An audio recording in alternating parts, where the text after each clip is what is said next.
Goeiedag, mijn naam is Colette Puno van Graad 11. Goeiedag medeleerders en onderwijzers. Vandaag wil ik met hele galsen over iets wat ik zelf geprobeerd heb. Goedstrak. Goedstrak is wanneer ik iets doe omdat ik wil inpas of aanwacht. Wordt mijn vrienden of andere mensen van mij onrust doen.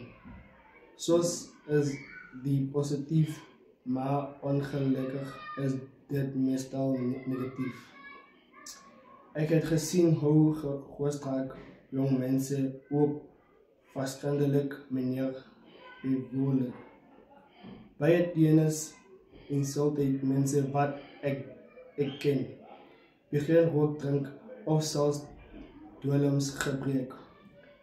Niet omdat hulle rechter wil niet, maar omdat hulle bang is hulle vrienden denken hulle is oncool of zij. Ik heb zelf alle gevoel, ik moet anders aantrekken op 3, net om deel van een groep te wees. Goedstrak is ook baie zichtbaar op social media. Ik zie hoe mensen een leven volgen om altijd gelukkig of perfect te wees. En dat laat ander insult mij. Soms voel ons of ons niet goed genoeg is niet. Dit kan leiden tot laag zelfbeeld, angst en zelfdepressie. Maar ik heb geleerd dat goedstrak is niet altijd slecht is niet.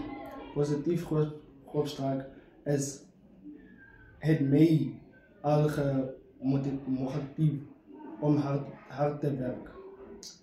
Goedstrak te eet en mijn beste te doen bij de school. Wat rechter belangrijk is om sterk te wees in mijzelf en te weten wie ik is. Ik weet goedstrak is krachtig, maar ik is sterk.